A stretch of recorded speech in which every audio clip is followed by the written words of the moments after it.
Hi everyone. मैं आप लोगों को आज कराने वाला हूँ असाइनमेंट 2 जो आप लोगों को मिला है। ये दिल्ली यूनिवर्सिटी का असाइनमेंट है। तो इसमें फर्स्ट क्वेश्चन तो थ्योरेटिकल है, तो ये आप लोग खुद करेंगे बच्चों। और सेकंड क्वेश्चन मैं आप लोगों के साथ डिस्कस करने वाला हूँ और इसका सॉल्यूशन आप लोगों को कराऊंगा। तो देखिए जरा ध्यान से, क्वेश्चन नंबर 2 क्या कह रहा है।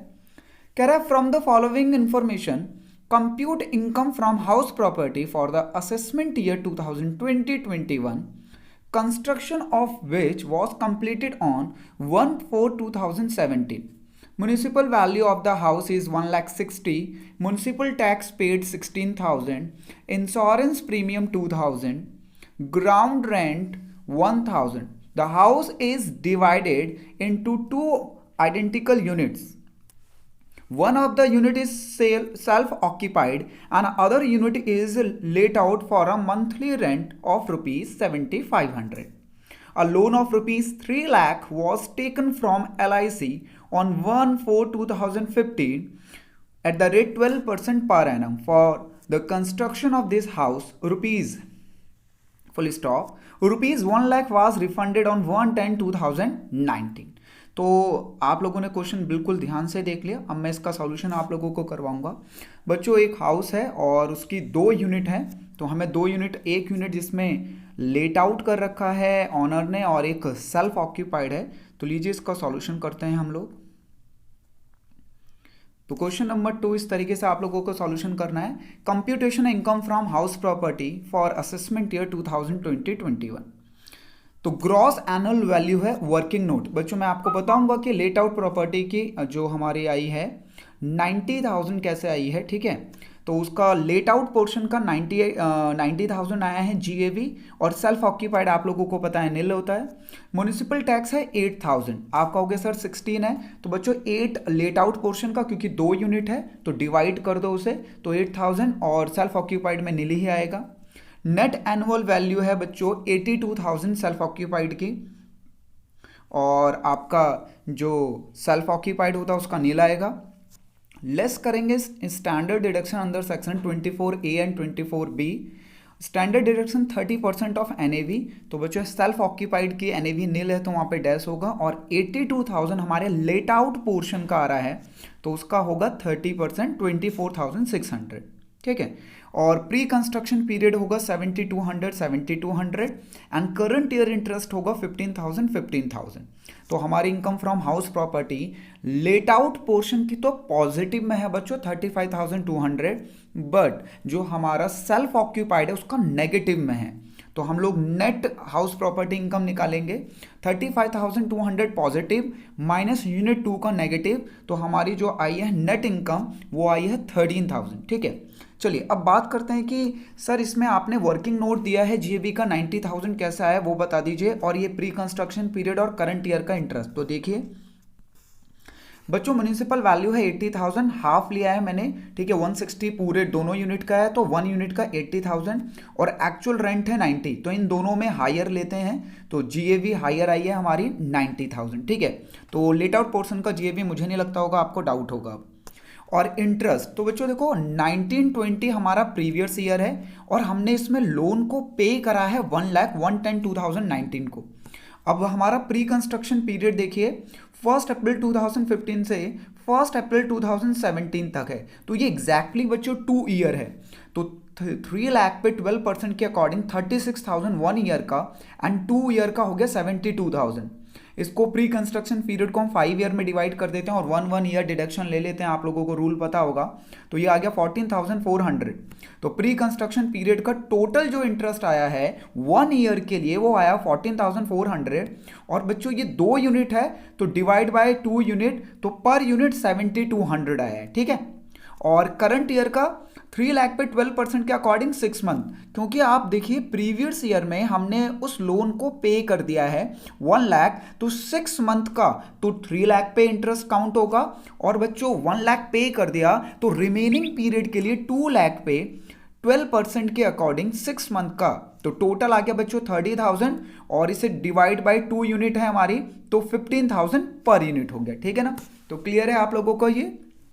चलिए तो अब क्वेश्चन नंबर 3 भी देख लेते हैं। क्वेश्चन नंबर 3 क्या क्या है, देखो बच्चों क्वेश्चन नंबर 3 में कह रहा है From the particulars relate to income of Sri M. Mehta for the previous year 2019-20. He is employed in a cotton textile mill at Bangalore on a monthly salary of rupees 25,000 per month. He is also entitled to commission 1% of the sale achieved by him. The sale achieved by him during the previous year is rupees 40 lakh. He received the following allowances and perquisites during the previous year. DNS allowance 6,000 per month forming part of salary. Bonus at the rate 2 months basic salary. Entertainment allowance rupees 2,000 per month. House rent allowance the rate rupees 5,000 per month. The employer paid 11,000 toward the tax liability of Sri M. Mehta. He is also provided with gas, electricity and water facility. An employer spent rupees 15,000 on this facility.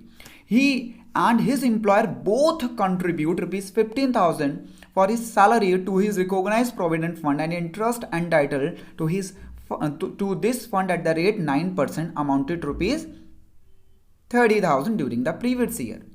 He spent rupees 6,000 per month as a rent for this house in Bangalore. He provides a car above 1.6 liter to M. Mehta, which is used for the official work and is also used by Mehta for commuting from his residence to office and back. He is given children education around 70 per month per child for his 4 children. He contributes 10,000 as a premium on medical insurance policy taken for his father. Compute his taxable income. तो आप लोगों को taxable income find out करनी है and tax liability for the assessment year 2020-21. लीजिए ये वाला question भी करते हैं हम लोग. तो देखिए बच्चों, कह रहा है computation of taxable income of Shri M Mehta for the assessment year 2020-21. Basic salary है उनकी 25,000 और 12 पूरे ईयर से मल्टीप्लाई करोगे तो 3 लाख. DNS अलाउंस 6,000 है. 72 बोनस हमें 2 महीने का मिल रहा है तो 25 इंटू 2 50,000. कमीशन 40 लाख. अच्छा बच्चों 40 लाख का 1%, तो यहाँ पे मैंने 4 लाख लिख दिया है गलती से, पर ये 40 लाख होगा और उसका 1% ये बिल्कुल करेक्ट है 40,000 ही होगा. ठीक है ना. तो यहाँ पे थोड़ी सी एरर है वो आप ठीक कर लेना, ऑल्दो मैं इसे ठीक कर देता हूँ. ठीक है ना. ये बिल्कुल सही है बच्चों 40,000. HRA वर्किंग नोट नंबर 1 है. तो हम वर्किंग नोट नंबर 1 देखेंगे जिसका टैक्सेबल पोर्शन आ रहा है 29,200. Income tax paid by employer. बच्चों इनकम टैक्स पे करना चाहिए था एम्प्लॉय को, पर वो एम्प्लॉयर ने पे किया है तो ये एक परक्विजिट है इसलिए टैक्सेबल होगा एम्प्लॉय के हेड में. Gas, electricity and water recognise provident fund बच्चों 12,360 एम्प्लॉयर कंट्रीब्यूशन टैक्सेबल होगा. ठीक है. और इंटरेस्ट निल, तो हम वर्किंग नोट 2 में देखेंगे इसे. इंटरेस्ट निल है बच्चों. कार फैसिलिटी निल. क्यों? कार फैसिलिटी 100% बच्चों ऑफिशियली पर्पस यूज हो रहा है तो उसमें इसको कोई भी परक्विजिट नहीं मिला है, तो वो क्योंकि वो पर्सनल पर्पस उसमें यूज़ नहीं कर रहा, बस ऑफिस आ रहा है, ऑफिस जा रहा है और ऑफिस के काम से ही जा रहा है. तो यहाँ पे जो कार फैसिलिटी है वो कोई परक्विजिट नहीं है तो यहाँ पे निल हो जाएगा. चिल्ड्रन एजुकेशन अलाउंस है बच्चों 70 रुपीज़ पर चाइल्ड अप टू 2 चाइल्ड होता है. तो यहाँ पे 4 चाइल्ड के लिए मिल रहा है तो 2 चाइल्ड के लिए तो एग्जेम्प्ट हो जाएगा और जो बच्चे 2 चाइल्ड वो टैक्सेबल हो जाएगा क्योंकि बच्चों 100 रुपीज़ तक एग्जेम्प्ट होता है पर अप टू 2 चाइल्ड. ठीक है ना. तो मैंने 2 बच्चों का जो एग्जेम्प्ट वाला वो दिखाया ही नहीं है, सिर्फ वो टैक्सेबल पोर्शन दिखाया जो 2 बच्चों का टैक्सेबल होगा क्योंकि मैक्सिमम 2 चिल्ड्रन पे ही अलाउड होता है हमारा चिल्ड्रन एजुकेशन. ठीक है ना. वो भी अप टू ₹100. तो यहाँ तो 70 रुपीज़ मिल रहे थे तो 100 की लिमिट के अंदर ही था. ठीक है ना. उसके बाद एंटरटेनमेंट अलाउंस 2,000 रुपीज़ और बच्चों एंटरटेनमेंट अलाउंस ऊपर था बट वहाँ पे नहीं हो पाया तो यहाँ पे मैंने नीचे लिख दिया है. तो 2,000 इंटू 12 24. तो ग्रॉस सैलरी आ गई हमारी 5,55,240 जिसपे हमें स्टैंडर्ड डिडक्शन मिली है 50,000.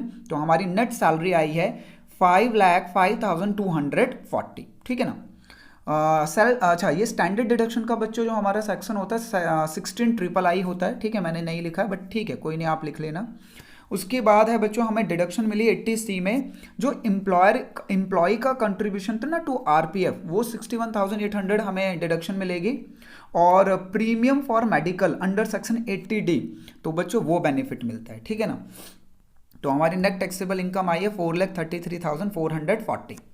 अब बात करते हैं HRA कि सर आपने HRA जो लिखा है वो 29,200 टैक्सेबल कैसे लिखा। तो बच्चों HRA की कंडीशन क्या होती है, HRA under section 10 sub section 13 है। एक्चुअल HRA हमें 60,000 मिला है, रेंट हमने पे किया 72, 10% ऑफ सैलरी। तो बच्चों यहाँ पे सैलरी का मीनिंग होगा basic salary DA plus commission, तो इसका 10% आया 41,200।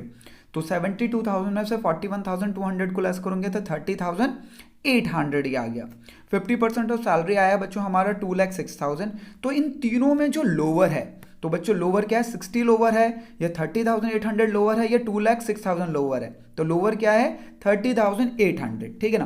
तो ये 30,800 ही हमारा एग्जेम्प्ट हो जाएगा। तो देखो मैंने वर्किंग नोट नंबर 1 में क्या लिखा है, 60 एक्चुअल रिसीव्ड है माइनस 30,000 लोअर, उन तीनों कंडीशन में जो लोअर होगा वो एग्जेम्प्ट हो जाएगा। तो 29,200 टैक्सेबल, ठीक है। एक और वर्किंग नोट है हमारा, तो बच्चों RPF यानी रिकॉग्नाइज प्रोविडेंट फंड का बेसिक सैलरी DA कमीशन, तो हमारा बेसिक सैलरी 3,72,000 है, हमारा DA कमीशन है 4, तो ये हो गया 4,12,000। अब बच्चों वो हमें एम्प्लॉयर का जो कंट्रीब्यूशन दे रहा है ना वो 15% दे रहा है, 15%। तो 12% तक तो एग्जेम्प्ट होता है, तो एक्स्ट्रा कितना दिया एम्प्लॉयर ने 3%। तो सैलरी की मीनिंग है 4,12,000 का 3%, तो ये 12,360 आपके लिए टैक्सेबल हो गया, जो कि देखो मैंने यहाँ पे दिखाया, ठीक है ना। तो लीजिए गाइस, ये आप लोगों का कंप्लीट हो गया। नेट टैक्सेबल इनकम आई आपकी 4,33,440। इस पर आप लोग टैक्स लाइबिलिटी भी निकालोगे, ठीक है ना।